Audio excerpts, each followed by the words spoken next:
नमस्कार, ये आकाशवाणी शिमला है। अब आप राजकुमारी चंदेल से प्रादेशिक समाचार सुनिए। आज के मुख्य समाचार। केंद्रीय मंत्रिमंडल ने प्रधानमंत्री आवास योजना ग्रामीण व शहरी के तहत अतिरिक्त 3 करोड़ गरीबों को आवास देने का लिया निर्णय। प्रधानमंत्री नरेंद्र मोदी ने अपना पदभार संभालते ही किसान सम्मान निधि योजना की 17वीं किश्त की जारी, 9 करोड़ से अधिक किसानों को मिलेगा लाभ। मुख्यमंत्री सुखविंदर सिंह सुक्खू ने कहा, वर्तमान वित्त वर्ष में इलेक्ट्रिक बसों की खरीद के लिए 517 करोड़ रुपए का बजट आवंटित। और भारत निर्वाचन आयोग ने हिमाचल सहित 7 राज्यों में 13 विधानसभा क्षेत्रों के रिक्त स्थानों के लिए उपचुनाव की अनुसूची की जारी। अब समाचार विस्तार से। प्रधानमंत्री नरेंद्र मोदी ने आज नई दिल्ली स्थित अपने आवास में एनडीए 3.0 के नए मंत्रियों के साथ केंद्रीय मंत्रिमंडल की पहली बैठक की अध्यक्षता की। मंत्रिमंडल ने प्रधानमंत्री आवास योजना के तहत अतिरिक्त 3 करोड़ ग्रामीण व शहरी क्षेत्रों में घर बनाने को अपनी मंजूरी प्रदान की है। गौरतलब है कि प्रधानमंत्री आवास योजना के तहत पिछले 10 वर्षों में 4 करोड़ 21 लाख घर बनाए गए हैं। नरेंद्र मोदी ने तीसरी बार देश के प्रधानमंत्री का पदभार संभालते ही आज किसान सम्मान निधि योजना की 17वीं किश्त जारी की है।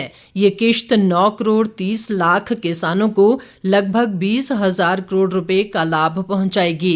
प्रधानमंत्री ने कहा कि उनकी सरकार का पहला निर्णय किसानों के कल्याण के प्रति उनकी प्रतिबद्धता को दर्शाता है। प्रधानमंत्री ने कहा कि आने वाले दिनों में उनकी सरकार कृषि क्षेत्र और किसान कल्याण के लिए प्रतिबद्धता से कार्य करेगी। इस बीच केंद्रीय मंत्रिपरिषद के लिए विभागों की घोषणा कर दी गई है। राजनाथ सिंह रक्षा मंत्री जबकि अमित शाह गृह मंत्री व सहकारिता मंत्री बने रहेंगे। इसी तरह नितिन गडकरी के पास सड़क परिवहन व राजमार्ग मंत्रालय, निर्मला सीतारमण को वित्त व कॉरपोरेट, मनोहर लाल को शहरी विकास, डॉक्टर एस जयशंकर विदेश मंत्री, जेपी नड्डा को स्वास्थ्य और परिवार कल्याण मंत्रालय, अश्विनी वैष्णव को रेलवे और सूचना व प्रसारण मंत्रालय का कार्यभार दिया गया है। नेता प्रतिपक्ष जयराम ठाकुर ने कहा है कि केंद्र की एनडीए सरकार देश के किसानों, युवाओं, गरीबों और महिलाओं के कल्याण के लिए समर्पित है। एक बयान में उन्होंने कहा कि प्रधानमंत्री नरेंद्र मोदी ने अपने तीसरे कार्यकाल के पहले फैसले में किसानों को किसान सम्मान निधि की 17वीं किश्त जारी की है, जो सरकार की प्रतिबद्धता को दर्शाता है। जयराम ठाकुर ने कहा कि एनडीए सरकार इसी तरह देश के लोगों के विकास के लिए काम करती रहेगी और आने वाले समय में अनेक जनहितकारी फैसले लिए जाएंगे। नेता प्रतिपक्ष ने राज्य सरकार पर कटाक्ष करते हुए कहा कि प्रदेश में कानून व्यवस्था पूरी तरह चरमरा गई है और अपराधियों के हौसले बुलंद हैं। इस बीच जयराम ठाकुर ने केंद्रीय मंत्रिमंडल द्वारा 3 करोड़ गरीबों को आवास देने के फैसले का स्वागत करते हुए प्रधानमंत्री नरेंद्र मोदी का आभार जताया है। मुख्यमंत्री सुखविंदर सिंह सुक्खू ने कहा है कि राज्य के लोगों को परिवहन सुविधाएं प्रदान करने में हिमाचल पथ परिवहन निगम की महत्वपूर्ण भूमिका है।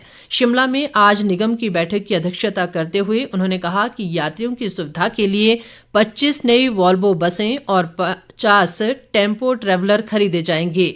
इसके अलावा निगम के बेड़े में इलेक्ट्रिक बसें शामिल की जाएंगी, जिनके प्रापण के लिए प्रक्रिया जारी है। मुख्यमंत्री ने कहा कि वर्तमान वित्त वर्ष में इलेक्ट्रिक बसों की खरीद के लिए 517 करोड़ रुपए का बजट आवंटित किया गया है। सुखविंदर सिंह सुक्खू ने प्रदेश में सीमित हवाई रेल नेटवर्क के दृष्टिगत लोगों को बेहतर सुविधाएं प्रदान करने के लिए निगम के संचालन को सुदृढ़ करने की आवश्यकता पर बल दिया।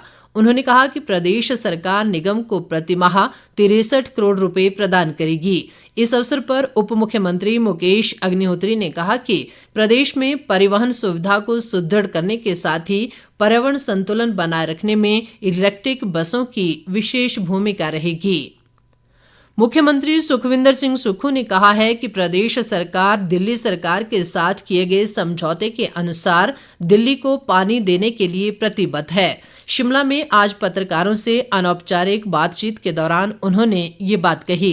प्रदेश के 3 विधानसभा क्षेत्रों में होने वाले उपचुनाव को लेकर मुख्यमंत्री ने कहा कि इन तीनों निर्दलीय विधायकों ने निजी लाभ के लिए अपनी सदस्यता को दांव पर लगाया है और आने वाले चुनाव में जनता इनको सबक सिखाएगी। सुखविंदर सिंह सुक्खू ने कहा कि आजाद भारत में पहली बार ऐसा हुआ है कि निर्दलीय विधायकों ने अपनी सदस्यता से इस्तीफा दिया है, जबकि वे किसी भी पार्टी को अपना समर्थन दे सकते थे।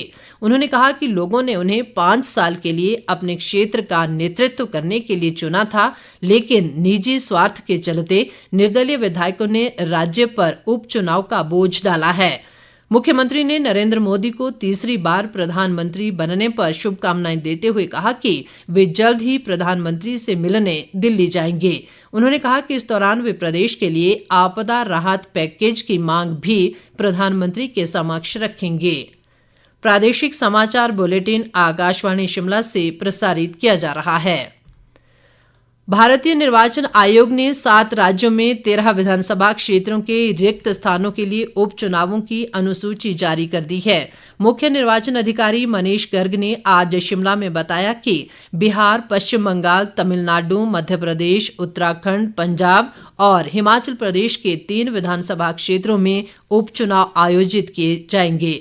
उन्होंने बताया कि कांगड़ा जिला के देहरा, हमीरपुर जिला के हमीरपुर निर्वाचन क्षेत्र और सोलन जिला के नालागढ़ विधानसभा क्षेत्र में 10 जुलाई को उपचुनाव के लिए मतदान होगा, जबकि 13 जुलाई को मतगणना होगी। मनीष गर्ग ने बताया कि प्रदेश में उपचुनावों के लिए राजपत्रित अनुसूची 14 जून को जारी की जाएगी और नामांकन पत्र भरने की अंतिम तिथि 21 जून तय की गई है, जबकि 24 जून को नामांकन पत्रों की छंटनी होगी और 26 जून नामांकन वापस लेने की अंतिम तिथि होगी। मुख्य निर्वाचन अधिकारी ने बताया कि 15 जुलाई से पहले चुनाव प्रक्रिया पूरी की जाएगी। मुख्य निर्वाचन अधिकारी ने कहा कि संबंधित जिलों में तत्काल प्रभाव से आदर्श आचार संहिता लागू हो गई है।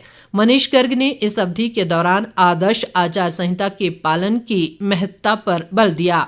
उन्होंने सभी राजनीतिक दलों, उम्मीदवारों और हितधारकों से निष्पक्ष व शांतिपूर्ण चुनाव सुनिश्चित करने का आग्रह किया। मुख्य निर्वाचन अधिकारी ने कहा कि चुनाव प्रक्रिया को सुचारू रूप से चलाने के लिए समय समय पर विस्तृत दिशा निर्देश और जारी किए जाएंगे। प्रदेश में उपचुनाव के माध्यम से 14वीं विधानसभा के लिए नवनिर्वाचित सदस्यों को विधानसभा अध्यक्ष कुलदीप सिंह पठानिया शपथ दिलाएंगे। ये शपथ समारोह 12 जून को सुबह 11 बजे विधानसभा सचिवालय के पुस्तकालय कक्ष में आयोजित किया जाएगा।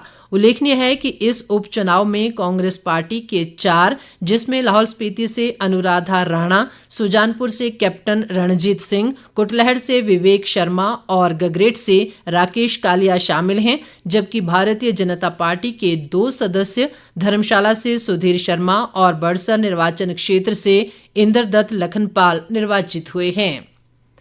जनजातीय विकास मंत्री जगत सिंह नेगी ने कहा है कि प्रदेश सरकार जनजातीय क्षेत्रों में पात्र लोगों को नौतोड़ भूमि प्रदान करने के लिए प्रयासरत है। शिमला से जारी एक बयान में उन्होंने कहा कि राज्य में हिमाचल प्रदेश नौतोड़ भूमि नियम 1968 के तहत 20 बीघा से कम भूमि वाले पात्र लाभार्थियों को 20 बीघा सरकारी भूमि प्रदान करने का प्रावधान किया गया था। इसके तहत जनजातीय लोगों को लाभान्वित किया गया है। जगत सिंह नेगी ने कहा कि वन संरक्षण अधिनियम 1980 के फलस्वरूप प्रदेश में प्रार्थियों को नौतोड़ भूमि आवंटित नहीं की जा सकी। उन्होंने कहा कि नौतोड़ के कई मामले अभी भी लंबित पड़े हैं। जगत सिंह नेगी ने कहा कि प्रदेश सरकार ने जनजातीय क्षेत्रों से राज्यपाल से वन संरक्षण अधिनियम 1980 को हटाने का आग्रह किया है, ताकि पात्र लाभार्थियों को नौतोड़ भूमि प्रदान की जा सके। लोक निर्माण मंत्री विक्रमादित्य सिंह ने आज मंडी में लोक निर्माण विभाग द्वारा जिले में क्रियान्वित किए जा रहे CRF, नाबार्ड और प्रधानमंत्री ग्राम सड़क योजना चरण 3 के कार्यों का अवलोकन किया। इस दौरान पत्रकारों से बातचीत में उन्होंने कहा कि जिले में वर्तमान में 350 करोड़ के कार्य प्रधानमंत्री ग्राम सड़क योजना के तहत क्रियान्वित किए जा रहे हैं और ये कार्य अगले 1.5 वर्ष में पूरे कर लिए जाएंगे। विक्रमादित्य सिंह ने कहा कि जोगिंद्रनगर क्षेत्र में सीआरएफ के माध्यम से बन रहे मछाल पुल के लिए अतिरिक्त बजट उपलब्ध करवाया जाएगा ताकि जल्द से जल्द इसका कार्य पूरा हो सके। लोक निर्माण मंत्री ने कहा कि चुनाव के दौरान विकास का जो विजन उन्होंने रखा था उसे वे प्रदेश के लोक निर्माण व शहरी विकास मंत्री के तौर पर पूरा करेंगे। अंत में मुख्य समाचार एक बार फिर। केंद्रीय मंत्रिमंडल ने प्रधानमंत्री आवास योजना ग्रामीण व शहरी के तहत अतिरिक्त 3 करोड़ गरीबों को आवास देने का लिया निर्णय। प्रधानमंत्री नरेंद्र मोदी ने अपना पदभार संभालते ही किसान सम्मान निधि योजना की 17वीं किश्त की जारी, 9 करोड़ से अधिक किसानों को मिलेगा लाभ। मुख्यमंत्री सुखविंदर सिंह सुक्खू ने कहा वर्तमान वित्त वर्ष में इलेक्ट्रिक बसों की खरीद के लिए 517 करोड़ रुपए का बजट आवंटित। और भारत निर्वाचन आयोग ने हिमाचल सहित 7 राज्यों में 13 विधानसभा क्षेत्रों के रिक्त स्थानों के लिए उपचुनाव की अनुसूची की जारी। इसके साथ ही ये समाचार बुलेटिन समाप्त हुआ। नमस्कार।